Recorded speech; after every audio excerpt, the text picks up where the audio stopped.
Dios se hace hombre. Ese Dios hecho hombre se llama Jesucristo, nuestro Señor.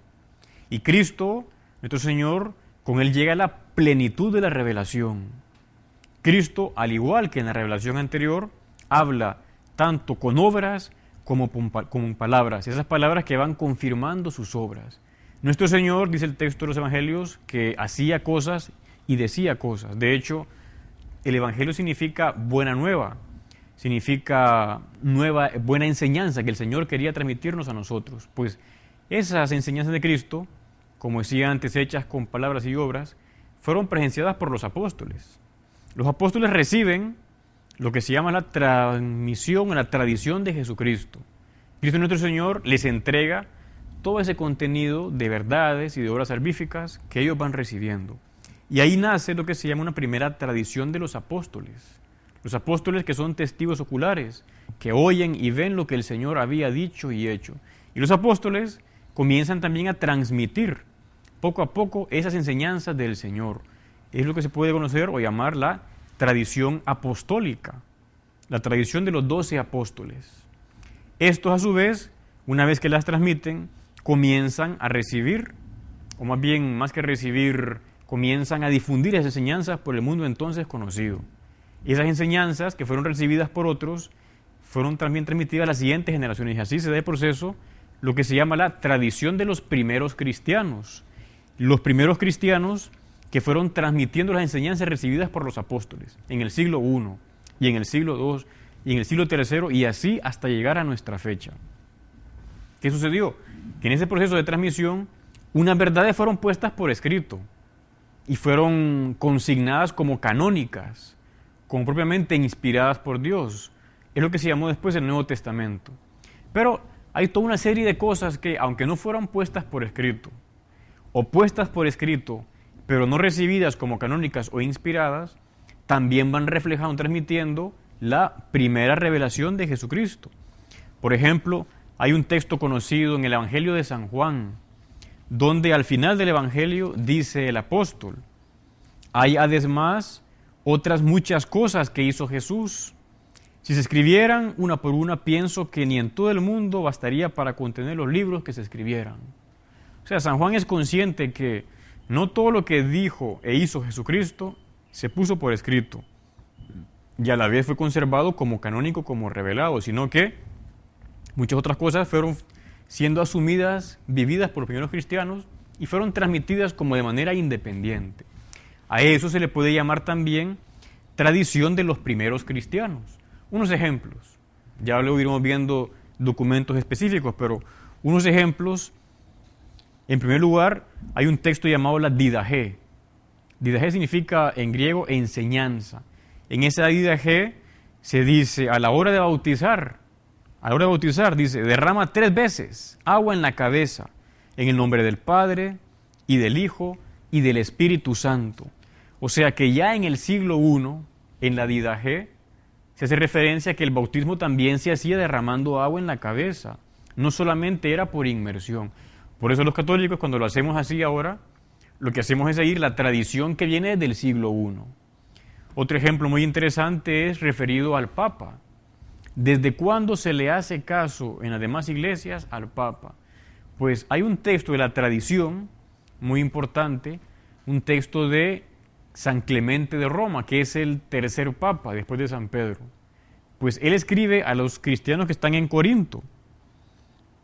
Les escribe para ponerlos como en orden, porque hay una especie como de revuelta, problemas. Y entonces dice lo siguiente, que nuestros apóstoles establecieron a los ya mencionados y después dieron norma para que si morían otros hombres probados recibiesen en sucesión su ministerio. Se está explicando San Clemente que ahí, en esa comunidad de Corinto, hay una gente que ya los apóstoles habían puesto y dejaron previsto que otros fueran sucedidos por ellos. Hablando de esa transmisión, de esa sucesión apostólica. Y resulta que el Papa, o San Clemente, el obispo de Roma, sin ser obispo de Corinto, le hacen caso, precisamente porque es el obispo de Roma. Luego tantas otras cosas. Por ejemplo, San Justino, que nació en el año 100, nos dice qué día se reúnen los cristianos para adorar a Dios. Él dice que es el día que se llama Día del Sol. Día del Sol, que en inglés, como es más o menos conocido, Día del Sol se dice Sunday. El Día del Sol es el día en el cual se reunían los cristianos. Ese día es el día nuevo, el día del Señor, el día de Cristo resucitado. O sea que ya desde el siglo I los cristianos se reúnen el domingo para alabar a Dios. Eso viene muy claro en lo que se llama la tradición de la iglesia. Luego, por ejemplo, un poco más después, en el año 140, San Ireneo, un obispo en Lyon, en Francia, en una obra que se llama La demostración de la predicación apostólica, más o menos menciona unas 15 veces que Jesús nació de una mujer virgen llamada María. O sea, continuamente hace referencia a María como virgen, la Virgen María. ¿Por qué? Porque ya en el siglo I, Ireneo, siglo II y los anteriores, tenían devoción, tenían un especial afecto por Santa María, igual que ahora tenemos todos los católicos.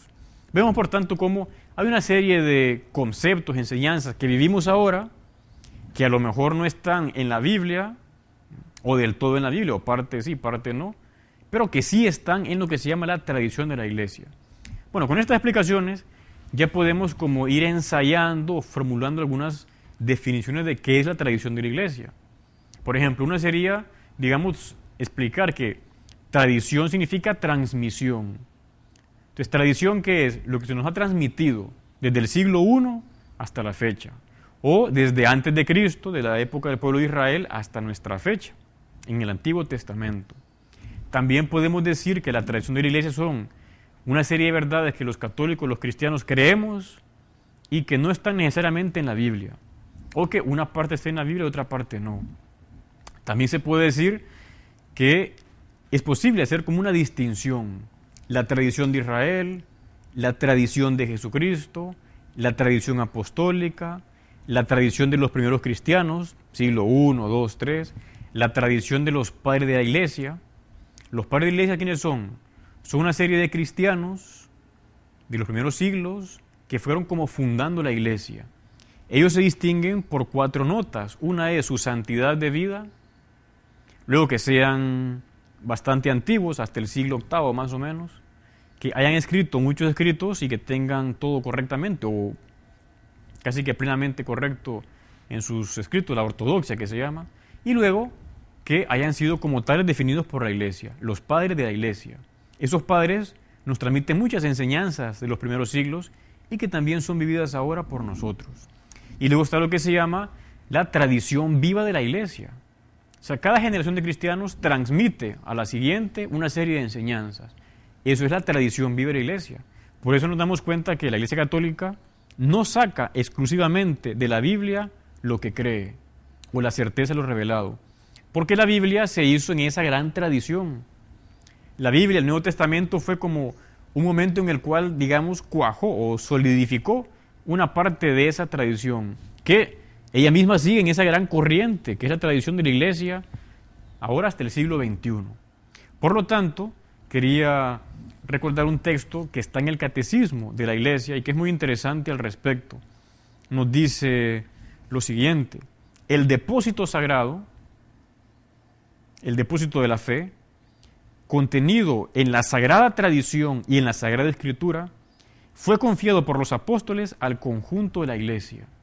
O sea, el depósito de la fe, lo que creemos, no solo está en la Biblia, sino también en la tradición de la Iglesia.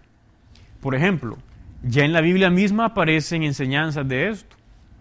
Hay un texto conocido de la carta a los Corintios, la primera carta a los Corintios, cuando San Pablo va a contar a la comunidad de Corinto lo referido a la Eucaristía.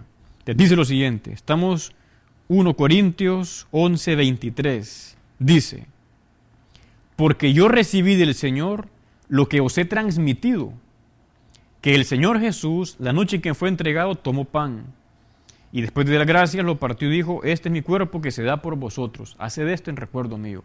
Pero fijémonos en lo que está al inicio, dice: yo recibí del Señor lo que os he transmitido. O sea, San Pablo no estuvo en la última cena, porque todavía no se había convertido.